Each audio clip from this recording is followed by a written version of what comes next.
बिस्मिल्लाहिर्रहमानिर्रहीम। मैं हूं नाहिद विर्क और हमारे साथ हैं मलिक महबूब साहब।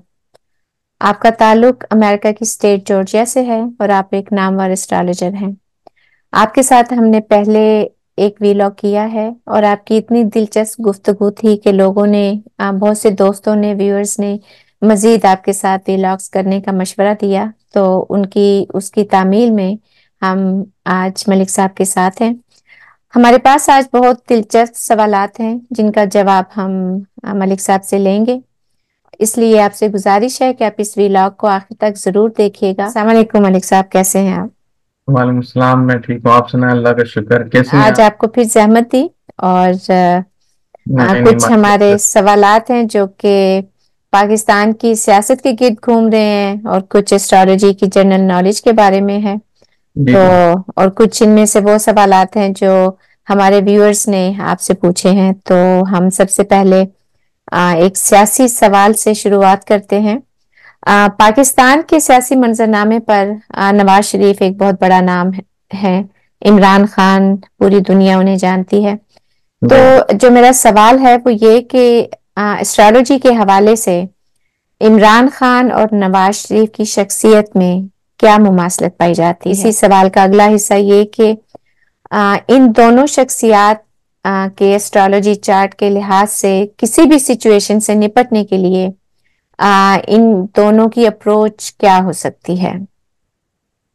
मुझे ऐसा लगता है कि इमरान खान जो है नॉर्मली वो एग्रेशन के मालिक हैं, तो वो एक्शन बेस्ड थ्योरी पे अमल करते हैं। ये एक्शन बेस्ड जो उनका बोल सकते हैं लाई अमल उनका एक्शन पर होता है। एक्शन से मुराद जैसे लॉन्ग मार्च हो गई, रैलीज हो गई, और इस टाइप के ऑपोजिशन टाइप में बहुत ज्यादा एग्रेसिव टाइप की पर्सनालिटी है, तो वो इसलिए अपोज बहुत अच्छा करते हैं।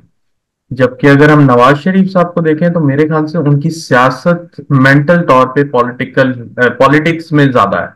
वो सियासत का गेम ज्यादा करते हैं। तो ये दोनों मेजर इनके ना डिफरेंसेस हैं एस्ट्रोलॉजिकली।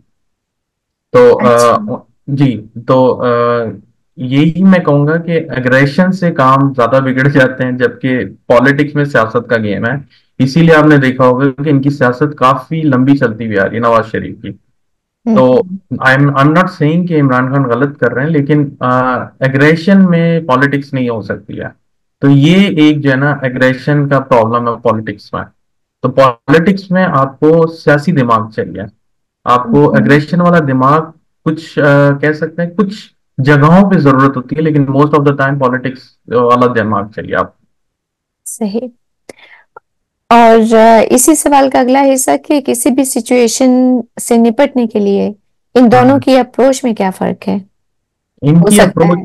जी, जो मुझे अप्रोच लगती है कि नवाज शरीफ जो है ना ज्यादातर अपने दिमाग का इस्तेमाल करते हैं, जबकि इमरान खान अपने दोस्तों और जो उनके करीबी लोग हैं उनको जो है ना अप्रोच करते हैं, उनकी राय लेते हैं। क्योंकि इमरान खान का जो नंबर है वो 5 है। तो 5 नॉर्मली जो है दूसरों से पूछता है, लाइक उनकी सलाह के ऊपर फॉलो करता है। आई एम नॉट सेइंग कि वो मतलब अपने दिमाग से नहीं चलते, लेकिन ही प्रिफर्ड कि अगर जो लोग मुझे अगर अच्छा गाइड करें that will work for him. लेकिन आई नो एज एग्रेसिव तो वो अपना दिमाग ही चलाते हैं, जबकि हम्म। उनको चाहिए कि एज अ टीम प्ले करें। तो अगर वो टीम के साथ चलेंगे तो बहुत अच्छा चल सकता है। सही।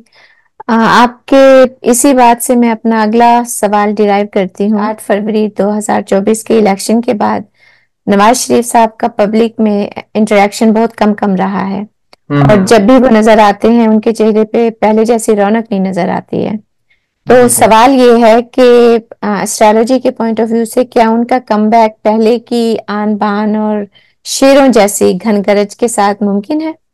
अब मुझे नहीं लगता, क्योंकि अब वो रिटायरमेंट फेज में चल रहे हैं।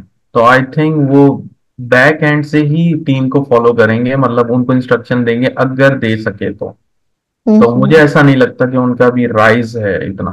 हाँ, पहले से हालात उनके बेहतर हुए हैं, नो डाउट, लेकिन उनका राइज अभी मुझे मुश्किल लगता है। तो इसीलिए वो आपको पब्लिक अपेयरेंस में बहुत कम नजर आएंगे।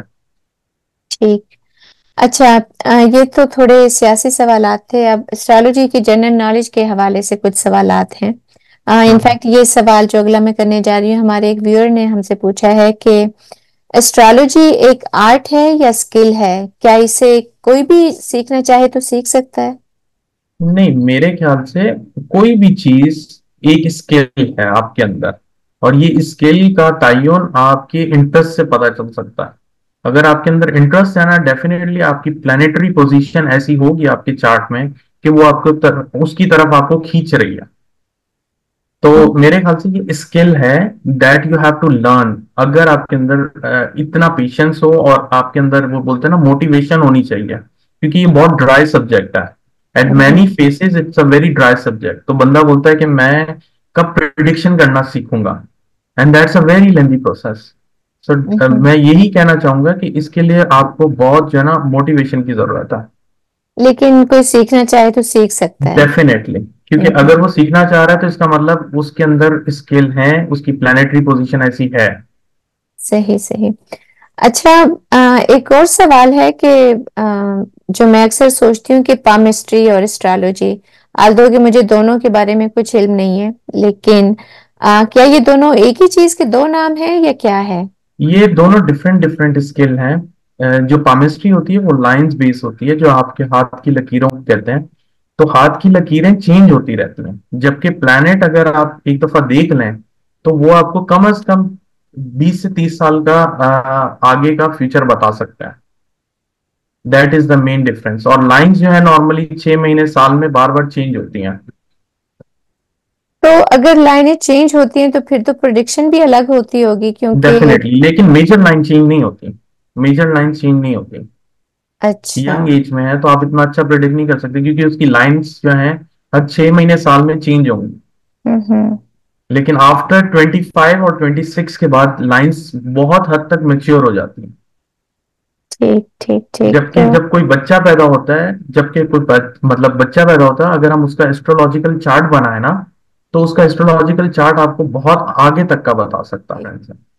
अच्छा, एक और सवाल जो एक हमारे व्यूअर ने किया है कि वो कहते हैं कि आसमान में स्टार्स के अलावा भी बहुत कुछ है, जैसे कि black hole, worm hole, planets वगैरह। तो हम सिर्फ सितारों की मदद से ही फ्यूचर क्यों देखते हैं?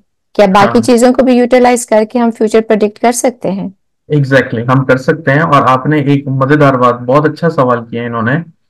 अगर इन सब चीजों को हम ऐड कर लेना तो हम 99.9% की प्रिडिक्शन कर सकते हैं। अच्छा। And that is the reason कि हमारे इन प्लैनेट्स की वजह से हम ऑलमोस्ट 80 to 90% किसी का फ्यूचर जान सकते हैं। इसीलिए जो 10% का मार्जिन होता है वो हमसे मिस हो जाता है। और अब आते हैं हम्म। इस सवाल के ऊपर, ये ब्लैक होल और ये अगर हम ऐड कर लेंगे तो ये तो हमारी जो स्टडी है इतनी बड़ी हो जाएगी, इतनी वास्ट हो जाएगी कि वो प्रिडिक्शन का जो बोलते हैं ना समराइज करना, वो करना हम्म। बहुत मुश्किल हो जाएगा। इसलिए इन सब चीजों अच्छा, को प्लेनेट के अंदर महदूद किया हुआ है। बहुत शुक्रिया मलिक साहब, आपके टाइम का। और आपने बहुत अच्छे और जवाबात दिए इन सवालों के। और इंशाल्लाह आपसे फिर कुछ ही दिन बाद अगले व्लॉग में मुलाकात होगी। बहुत शुक्रिया। शुक्रिया। अल्लाह हाफिज।